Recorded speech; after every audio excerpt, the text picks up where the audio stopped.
Hello friends, good morning. I am here with a new video.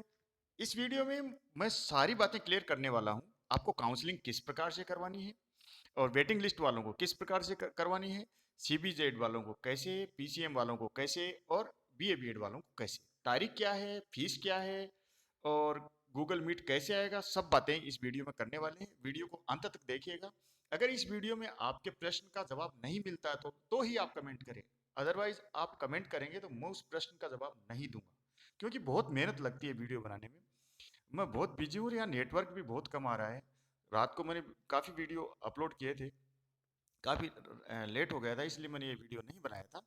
अभी मैं बना रहा हूँ। सबसे पहले तो जिन बच्चों ने मेरे को बताया है कि वो सेलेक्ट हो गए हैं उन लोगों को बधाई, क्योंकि बहुत से बच्चों ने बता भी दिया है। जगराम जी मीना, मासूम गुप्ता, कुलदीप सिंह जी राजावत, तनिष्का जी पांडे, ईशा जी पारासर, विवेक सिंह, दिव्यांश तिवारी, इतिका जोशी, जयश्री नेगी, अनिता द्विवेदी आदि लोगों ने मेरे को, बहुत सारे और भी हैं जिन्होंने कमेंट करके बताया है कि सर मैं सेलेक्ट हो गई हूँ या हो गया हूँ। आप लोगों को बहुत बधाई। और बहुत सारे बच्चे हैं जो वेटिंग लिस्ट में आए हैं, तो उनको भी बहुत बहुत बधाई। देखो, उम्मीद पे दुनिया कायम है और दुनिया खत्म भी नहीं होती है। आएगा तो आएगा, नहीं आएगा तो भी दुनिया खत्म नहीं होती, आप चिंता मत करो। ठीक है। शबनम जी थोड़ी नाराज हैं कि मेरा फर्स्ट कमेंट है, आप जवाब नहीं देते। ऐसा नहीं है शबनम जी, कि कल तो बहुत ही बिजी था वीडियो बनाने में, लेकिन बच्चों को वीडियो देना था, क्योंकि उनके पास भी पीडीएफ डाउनलोड नहीं हो रही थी, इसलिए उनको जवाब देना जरूरी था। और गीता भाटिया जी ये पूछ रहे हैं कि सर पीडीएफ ओपन नहीं हो रही। मैंने पीडीएफ डाल दी है सारे सेलेक्टेड कैंडिडेट और वेटिंग लिस्ट कैंडिडेट वालों की पीडीएफ मेरे टेलीग्राम चैनल पे डाल दी है, और जो रिक्वायर्ड डॉक्यूमेंट्स हैं वो भी मैंने डाल दिए हैं, है ना। तो रागिनी कह रही है कि please mention all required documents, ये अभी बात करने वाले हैं। अभिनव कह रहे हैं कि सर पेमेंट प्रोसेस में प्रॉब्लम हो रही, तो अभी तो अभिनय जी ये तो प्रॉब्लम होगी, अभी पेमेंट की बात करेंगे, क्यों प्रॉब्लम हो रही है बात आ जाएगी। और जिनका 2 या 3 स्थान पर नाम है उनका सिलेक्शन, कई कई लोगों का क्या है, ओबीसी में भी नाम है, जनरल में भी नाम है और पीडब्ल्यूडी कैटेगरी में भी नाम है, 3 3 जगह नाम है। तो देखिए उनका सिलेक्शन कैसे होगा, उनके सिलेक्शन के चांस ज्यादा है। ठीक है ना, पीडब्ल्यूडी नहीं होते भी उनका पीडब्ल्यूडी में नाम है, क्योंकि पीडब्ल्यूडी कैंडिडेट अवेलेबल नहीं थे। जैसे पंजाब में ओबीसी से किसी ने अप्लाई नहीं किया। चलिए अब बात करते हैं हम इसी की काउंसलिंग के रिगार्डिंग बात करते हैं। तो पॉइंट वाइज देखते हैं। मैं पहले एक बार फिर से रिक्वेस्ट करूंगा कि अगर आप नए हैं तो चैनल को सब्सक्राइब कर लीजिए, जिससे आपको समय समय पर जानकारी मिलती रहे। मेरे वीडियो पे 2 व्यू आएंगे तो भी मैं बनाऊंगा, मेरे पे 100 आएंगे तो भी बनाऊंगा, और 1000 आएंगे तो भी बनाऊंगा। मुझे ऐसे कोई फर्क नहीं पड़ता है, क्योंकि मेरी ड्यूटी मान के मैं ये काम कर रहा हूँ कि बच्चों को ये जानकारियां नहीं मिल रही है। और ये मेरा चैनल सबसे पुराना चैनल है आरआई के बारे में जानकारी देने वाला। तो ये वीडियो सबके लिए है, सीबीजेड वालों के लिए भी, पीसीएम वालों के लिए भी एक ही प्रोसेस है, एक ही डेट है। चलो मैं बता देता हूँ। एक एक नंबर देखिए। पहले नंबर पे है कि विषय 4 वर्षीय बीएससी बीएड प्रोग्राम जीव विज्ञान समूह में वर्ष 2021-22 के प्रवेश के संबंध में पंजीकरण संख्या। ये आपकी पंजीकरण संख्या, ये आप है ना, ये जीव विज्ञान की जगह आप पीसीएम मान लो, बीए बीएड मान लो, एक ही बात है। आप ये वाली बात है, क्योंकि सब में एक ही बात है। तो ये आपका अस्थायी प्रवेश हो गया है, अस्थायी चयन हो गया है, आपका सिलेक्शन हो गया है। तो पॉइंट नंबर 1 में यही बात लिखिए। दूसरे में क्या लिखा है कि ये आपका जो अनंतिम प्रवेश है, यानी प्रोविजनल स्तर पर ऑनलाइन काउंसलिंग प्रक्रिया होगी, जिससे आपको निम्नानुसार भाग लेना है। कैसे कैसे भाग लेना है, मोटी मोटी बात बता देता हूं। आपकी ईमेल आईडी पर पहले ऑनलाइन काउंसलिंग होगी, ठीक है ना। तो वहां गूगल फॉर्म भेजा जा रहा है। तो इस गूगल फॉर्म को आपको ठीक तरह से भरना है और निर्देशानुसार सभी दस्तावेज उसमें अटैच करने हैं। सभी संलग्न दस्तावेज है, पीडीएफ फाइल बनानी है या जेपीजी फाइल, जेपीईजी फाइल या पीडीएफ बनाओगे और उसके रूप में स्वीकार करेंगे। तो आप अपने रजिस्टर्ड ईमेल आईडी के द्वारा सारे दस्तावेज हैं, सारे डॉक्यूमेंट्स हैं, संस्थान द्वारा भेजे गए गूगल फॉर्म में ऑनलाइन अपलोड करते हुए प्रस्तुत करें। तो मैं जो आपको फॉर्म बताऊंगा किस तरीके से करने हैं, ये बात भी हम इसी वीडियो में करने वाले हैं।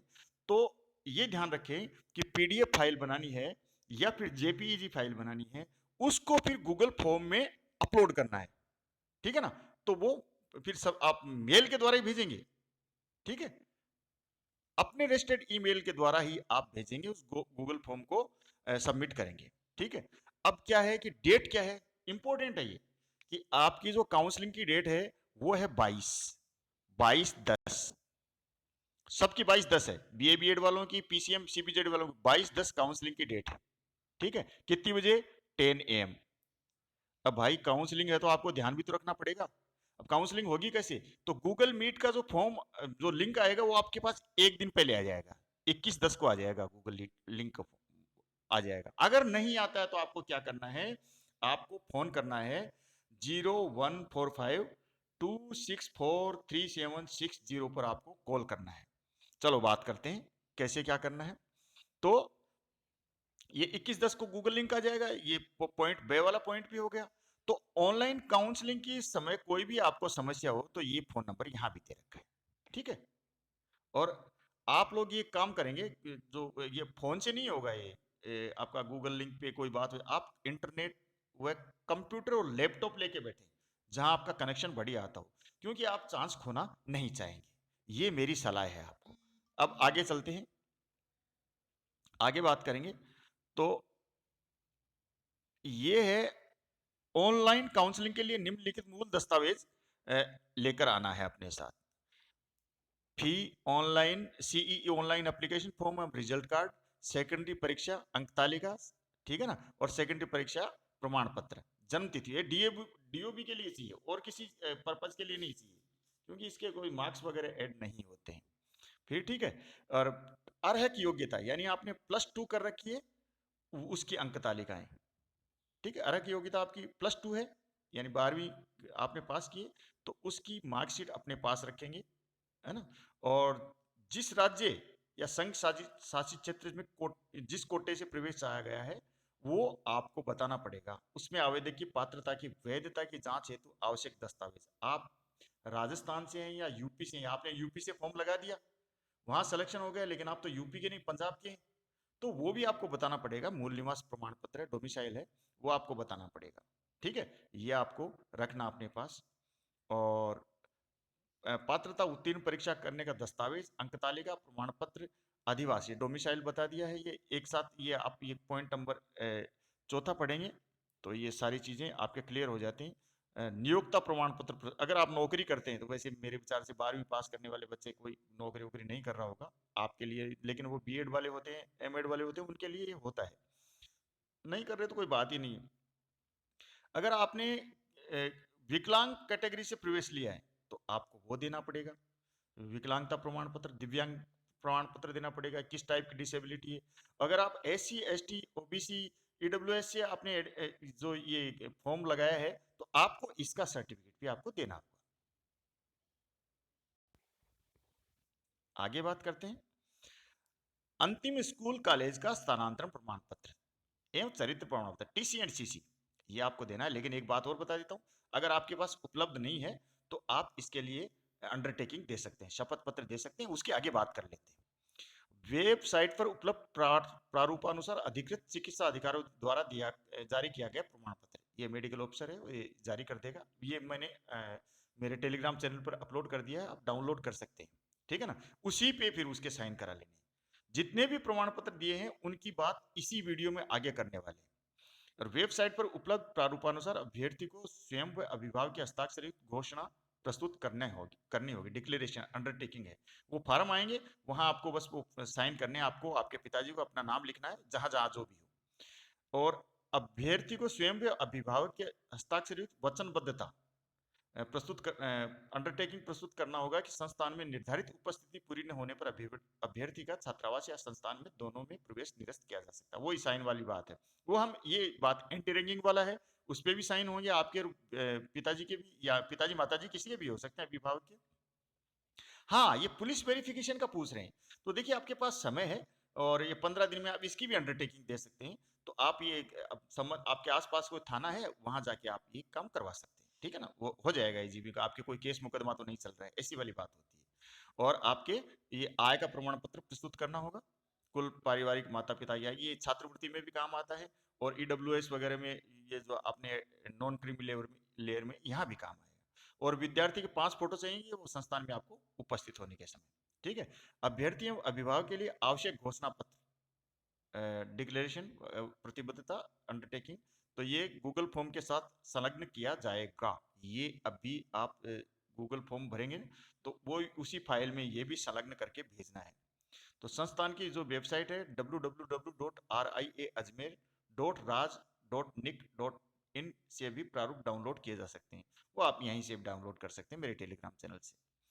और ऑनलाइन काउंसलिंग के तुरंत बाद निर्देशानुसार आपको फीस ऑनलाइन एसबीआई कलेक्ट के माध्यम से दिनांक 22/10/2021 से 25/10/2021 शाम 5 बजे तक जमा करानी होगी। डेट का ध्यान रख लीजिए, ये है 22 से 25 तक।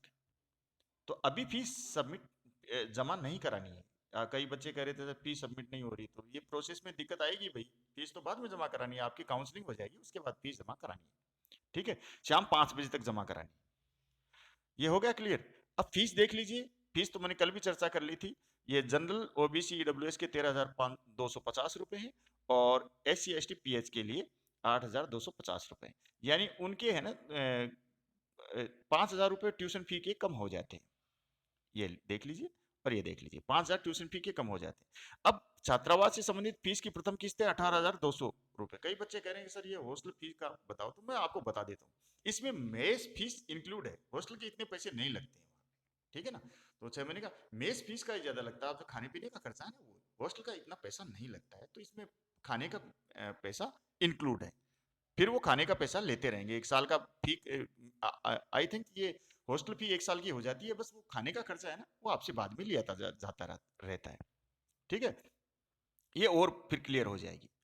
और छात्रावास से संबंधित प्रथम किस्त की होगी 18,200 रुपए और एंटी रैंकिंग वाला हो जाएगा। और प्रवेश के समय विद्यार्थी को MOE के एंटी रैंकिंग पोर्टल पर भी पंजीयन कराकर URID नंबर, ये आपके बाद की बात है, आपका प्रवेश रद्द माना जाएगा, कैंसिल हो जाएगा। कब हो जाएगा? आपका कोई भी दस्तावेज जाली अथवा झूठा पाया गया, कोई फोर्जरी कर दिया आपने, किसी भी समय आवेदन पत्र में कोई भ्रामक कथन पाया गया या डाल दिया या कोई तथ्य छुपा लिया, तो आपका ये रद्द हो जाएगा। और आपने जो फॉर्म भरते समय ऑनलाइन भरे पर अर्हक योग्यता परीक्षा में आपने फॉर्म नंबर ज्यादा भर दिया, आपके नंबर तो 98 और आपने 100 भर दिए, तो भी आपका कैंसिल हो जाएगा। और अगर आप फीस समय से नहीं जमा कराएंगे तो भी कैंसिल हो जाएगा। ठीक है, और आचरण आपका खराब पाया गया दूसरी जगह तो भी आपका हॉस्टल में या एक संस्थान में तो भी आपका प्रवेश रद्द हो जाएगा। अब वेटिंग लिस्ट वालों की बात कर लेते हैं। तो जो प्रतीक्षा सूची में है, वेटिंग लिस्ट में है, उनका सेम प्रोसीजर है। फर्क क्या है? आपकी डेट में फर्क है। आपको 27 तारीख को गूगल लिंक भेजा जाएगा, गूगल मीट लिंक 27/10 को भेजा जाएगा, 27 अक्टूबर को, ठीक है ना। और आपको 28/10 को आपकी काउंसलिंग है। सीटें खाली रह जाएंगी तो फिर आपको ये चांस लेना है। सीधी सी बात है, सीट खाली रहेंगी तो 28 तारीख को आपको तुरंत चांस मिल जाएगा।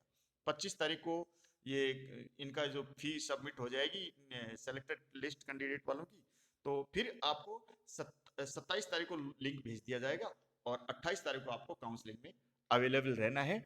10 बजे आपको अवेलेबल रहना है और कोई भी फर्क नहीं है। सुबह 10 बजे आपको अवेलेबल रहना है।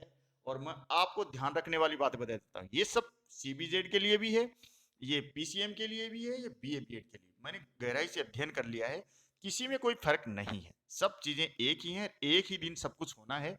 तो अब बस आपको क्या, दोबारा मैं एक बार बता देता हूँ, आपको कंप्यूटर लैपटॉप की व्यवस्था करके रखनी है, नेटवर्क का ध्यान रखना है। काउंसलिंग के समय 10 बजे आपको बैठ ही जाना है। रिक्वायर्ड डॉक्यूमेंट्स हैं वो आपको लेके बैठने हैं, ये ध्यान रखिएगा।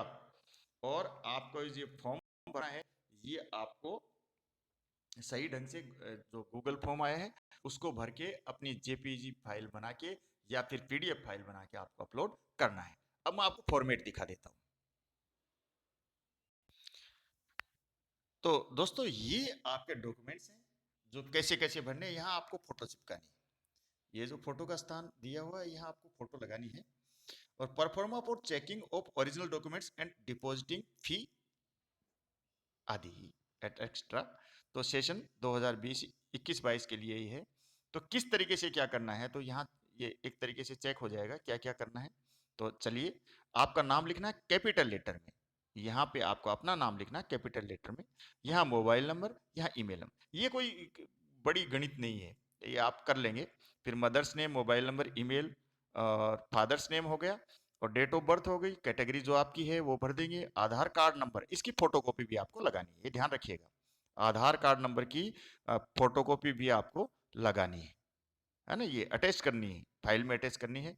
और कैटेगरी आपकी कोई यहाँ भर देंगे, डेट ऑफ बर्थ आप यहाँ भर देंगे, और जिस स्टेट से आप बिलोंग करते थे, जिससे आप सेलेक्ट हुए हैं वो भर देंगे, और रेजिडेंस एड्रेस भर देंगे। ओके फ्रेंड्स, आगे चलते हैं। पोस्ट, डिस्ट्रिक्ट, स्टेट, पिन ये आप भर ही देंगे। नेम ऑफ होम टाउन ये भर देंगे। Nearest railway station, nearest bus station, इसमें कोई ऐसी बात नहीं है। ये आर यू एम्प्लॉयड, ये लगभग मेरे विचार से आप नहीं होंगे, होंगे तो आप लिख देंगे। टीचिंग एक्सपीरियंस ये आपके लागू ही नहीं होता है, टीचिंग एक्सपीरियंस वाला। जो बीएड एमएड वाले होंगे उनके कुछ लागू होगा, या आपके कोई लागू ही नहीं है, आपने कोई कहीं पढ़ाया नहीं है अभी। बोर्ड, यूनिवर्सिटी का लास्ट अटेंडेड, हो सकता है कहीं ने फर्स्ट ईयर में एडमिशन ले लिया हो, इस साल वाले तो नए हैं, कहीं ले लिया हो तो वो आप बताएंगे। और इंस्टीट्यूट का नाम बताएंगे, यहाँ जो लास्ट में आप पढ़े थे। अगर आप अजमेर के ही हैं, एमडीएस यूनिवर्सिटी में आप पढ़े हैं, अजमेर के आसपास रहते हो, अगर इसमें पढ़े हैं तो आपको अपने एनरोलमेंट नंबर बताने हैं, ठीक है ना, वो एनरोलमेंट फीस दोबारा नहीं लगेगी, ठीक है, मेरे विचार से ये इसीलिए है, सॉरी। तो ये एनरोलमेंट फीस है ना, दोबारा नहीं लगेगी, तो ये आपको नंबर बता देनी है। वेदर हॉस्टल एकोमोडेशन रिक्वायर्ड, ये तो आपको, अगर अजमेर का नहीं है तो आपको चाहिएगा हॉस्टल, तो यहाँ आप यस कर देंगे, और अजमेर के आसपास के हैं वो नहीं लेना चाहिए, वो ना कर देंगे। और whether police verification certificate is enclose, अगर आपने करवा लिया है तो आप यस कर देंगे, नहीं करवाया तो नो, अंडरटेकिंग दे देंगे आप, ठीक है।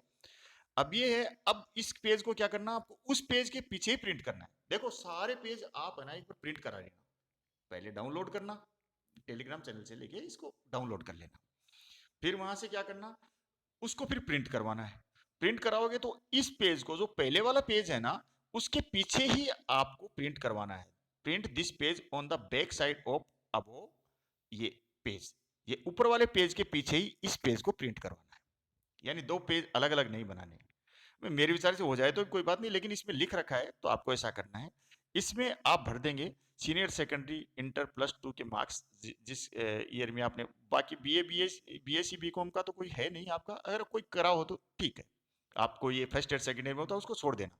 लेकिन आपने सीनियर सेकेंडरी में यहाँ पासिंग ईयर भर देंगे, जैसे 2021 है 20 है, डिवीजन भर देंगे, मैक्सिमम मार्क्स कितने थे, ऑब्टेन मार्क्स कितने थे, परसेंटेज ऑफ ये आपकी कोई आप भर देंगे, सब्जेक्ट जो थे, ये वाला हो गया। यहां फिर आपको अपने साइन करने, साइन कहीं भी नहीं छोड़ने हैं, सिग्नेचर आपको सब जगह करने हैं। यहां सिग्नेचर करने हैं, यहां डेट लिखनी है। जैसे आपने ये आज फॉर्म भर दिया, तो आज आप जैसे ये 15 तारीख है, ये 15/10 लिख देंगे, यहाँ अपने साइन कर देंगे, ठीक है। फॉर ऑफिस यूज, यहाँ आपको कुछ नहीं लिखना है, ठीक है। और चेकिंग ऑफिसर यहाँ कुछ नहीं लिखना है, ये वहाँ उनके लिए है। फॉर अकाउंट सेक्शन ओनली, ये है भी उनके लिए है। यहाँ फिर ये हॉस्टल एडमिशन के लिए वैसा ही फॉर्म है, तो यहाँ फिर आपको हॉस्टल में एडमिशन चाहिए, तो यहाँ फिर से आपको ये फोटो लगानी है, और ये सारी डिटेल्स आपको फिर से भरनी है, ठीक है। और कुछ चीज़ें ऑर्डर आपको नहीं भरना है, ये पावती आपको मिल जाएगी, है ना, ओके। और जो ये पावती जैसे जैसे आपने ये पंखे वगैरह देंगे, तो यहाँ आपके साइन करा लेंगे कि ये मैंने पंखा, टेबल, ये चेयर, ये चारपाई दी है, फिर यहाँ आपके साइन करा लेंगे, ये आगे की बात हो गई। तो ये आप भर देना form, this form should be submitted to the hostel collector. ये मेडिकल सर्टिफिकेट है, तो ये अपना नाम, पिताजी का नाम, एज, ये हाइट वगैरह लिख के, और अगर आपको वर्णांधता है, कलर विजन प्रॉब्लम है आपको, तो वो, और जो जो भी प्रॉब्लम है वो आप अपना मेडिकल करवा लेना, और जिला चिकित्सा अधिकारी से या मेडिकल ऑफिसर कोई भी वहां से करवा लेना। आप सरकारी डॉक्टर से करवाना, ध्यान रखना, प्राइवेट डॉक्टर से मत करवाना, चिकित्सा अधिकारी सरकारी डॉक्टर होता है, ठीक है। तो ये भर देंगे आप। और ये देखिए, this certificate is be given by a medical officer of a district government hospital और superintendent of medical college hospital in the state. तो कोशिश ये कीजिएगा कि डिस्ट्रिक्ट गवर्नमेंट हॉस्पिटल में, जैसे आपका जिला सवाई माधोपुर लगता है, वहाँ जिला मुरैना लगता है वहाँ, तो उसका हॉस्पिटल का सुपरिटेंडेंट है, हेड है ना, उससे करवा लो, या by medical officer of a district government, को किसी भी डॉक्टर से करा लो, क्योंकि सारे डॉक्टर चिकित्सा अधिकारी होते हैं, मेडिकल ऑफिसर होते हैं। दोबारा पढ़ लीजिए, given by a medical officer of a district government hospital, यानी जिला राजकीय जिला अस्पताल है, उसका कोई भी चिकित्सा अधिकारी हो, उससे आप साइन करा सकते हैं, है ना। और superintendent of medical college hospital in the state, तो यहाँ जाने की आपको जरूरत नहीं पड़ती। ठीक है, डिक्लेरेशन अंडरटेकिंग है, ये कोर्ट जजमेंट है, एंटी एंटी रैंकिंग सर्टिफिकेट है, यहाँ आपको साइन करने हैं, यहाँ आपके साइन हो जाएंगे, सिग्नेचर ऑफ स्टूडेंट, ओके। और यहाँ आपको एड्रेस लिख देना है, नाम लिख देंगे, क्लास लिख देंगे, और यहाँ फिर आपके तो ऊपर हो गए साइन यहाँ पे, ठीक है ना। यहाँ फिर आपके पेरेंट्स के भी सिग्नेचर होंगे और आपका नाम लिखा जाएगा, फिर बच्चे से के क्या संबंध है, तो पुत्र है ऐसे या पुत्री है जो भी, और ये इमरजेंसी कॉन्टैक्ट नंबर आपको यहाँ देने हैं। समझ गए हो? विद्यार्थी द्वारा घोषणा कि ये अजमेर में एडमिशन हो रहा है, कोई भी कमी पाई जाती है तो प्रवेश स्थान से इस संस्थान से या छात्रावास से अथवा दोनों से निरस्त किया जा सकता है। यहाँ आपके साइन हो जाएंगे, नाम हो जाएगा विद्यार्थी का, फिर अभिभावक के साइन के लिए अलग से सर्टिफिकेट है, ठीक है। ये इंग्लिश में भी है, हिंदी में भी है, ठीक है ना। तो जैसा भी आप पसंद करें वो आप ये ये भेज सकते हैं। तो इसमें कोई बहुत मुश्किल काम नहीं है। एफिडेविट बाय स्टूडेंट, ये फिर से यहाँ ऊपर आप नाम पता लिख लेंगे, ऊपर आप नाम पता लिख लेंगे, अपने आप ही भर देंगे जो ऊपर दिया हुआ है। जहां जहां नाम दिया हुआ है, आई का मतलब आपका नाम भरना है, ठीक है। सन ऑफ ये भरना है, तो आप ये भर के, और नीचे आपका है तो आपके साइन कर देने हैं। ये देखिए, signature of dependent, signature of deponent. तो यहाँ क्या आपको ओथ कमिश्नर, शपथ आयुक्त होता है, कोर्ट में जाएंगे किसी भी कोर्ट में, तो ओथ कमिश्नर बैठता है, शपथ आयुक्त, वो साइन कर लेंगे, 20-30 रुपए लगते हैं इसके, उनकी फीस होती है, तो यहाँ ओथ कमिश्नर के साइन करा लेंगे, ठीक है। ऐसा मत सोचना ओथ कमिश्नर क्या होता है साहब, वकील बैठते हैं, जब कोर्ट में जाते हैं, मिनी कोर्ट होता है, छोटा कोर्ट, उसमें भी ओथ कमिश्नर बैठते हैं, वो ये काम करते हैं, तो सरकार के द्वारा ये निर्धारित है, 30 रुपए के लगभग फीस है। तो आप जाके वहां ये एफिडेविट सर्टिफिकेट बना लेना, जो लिखा हुआ है ना इसके ऊपर, तो उसके ऊपर यही चीज, इसके ऊपर कुछ टिकट्स लगेंगे और वो साइन कर देंगे, ओके।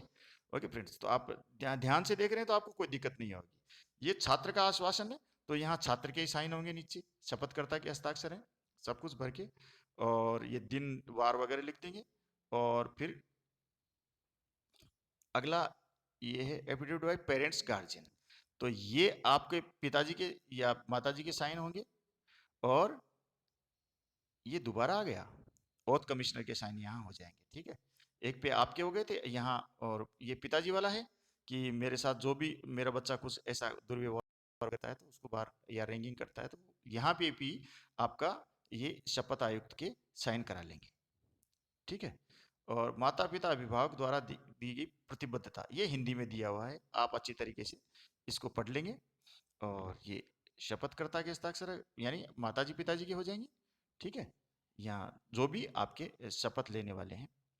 ये undertaking for submission of documents, अब मान लो डॉक्यूमेंट्स आपके कुछ डॉक्यूमेंट्स बने नहीं है, तो आप यहाँ अपना नाम लिखेंगे, नाम लिखेंगे, और अपना रजिस्ट्रेशन नंबर लिखेंगे, अपने पिताजी का son of daughter of Shri जो भी, ये लिख देंगे।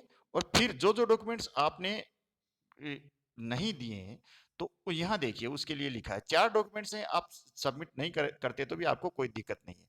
टीसी हो गई, सीसी करेक्टर सर्टिफिकेट हो गया, पुलिस वेरिफिकेशन, और फैमिली इनकम सर्टिफिकेट, ये आप बाद में भी जमा करा सकते हैं। कब? Within 15 days. ये देखिए, please tick against the documents which is are submitted within 15 days from the date of admission. मान लो आपका एक नहीं बना तो इसके आगे टिक कर देना। दोबारा बता देता हूं आपको, आपके सारे डॉक्यूमेंट्स बन गए, टीसी नहीं मिली आपको, तो इसके आगे टिक लगा देना, नीचे साइन कर लेना, ठीक है। ये ऐसा टिक करना है, ये लिखा है please tick against the documents which is are submitted within 15 days, ठीक है। फिर 15 दिन में आपको जमा करा देना है। और मान लो आपका करेक्टर सर्टिफिकेट भी नहीं मिला, तो इसके आगे भी टिक कर देना। और पुलिस वेरिफिकेशन का बन गया तो ठीक है, नहीं बना तो इसके आगे भी टिक कर देना। ये बाद में आपको 15 दिन में भेजने ही पड़ेंगे, ठीक है। फिर आगे चल के यहाँ साइन कर देंगे, यहाँ साइन कर देंगे, ये सारे डॉक्यूमेंट्स आपके हो गए हैं, ठीक है। आई थिंक आपकी ये सारी प्रॉब्लम सॉल्व हो गई होंगी। फिर भी कोई इसके अलावा कोई क्वेरी हो तो आप कर सकते हैं। मैं फिर से आपको बताता हूँ, आपको 22 तारीख को जो सेलेक्टेड कैंडिडेट्स हैं उनको काउंसलिंग के लिए 22 तारीख को सुबह 10 बजे बैठ जाना है, कंप्यूटर लैपटॉप और अच्छा नेटवर्क लेके। और जो गूगल मीट लिंक आपको 21 तारीख को आ जाएगा, नहीं आता है तो आप बताए गए फ़ोन नंबर पे आप हेल्पलाइन नंबर पे आप फ़ोन करेंगे। मैं एक बार फिर से रिपीट कर देता हूँ, 01452642643760,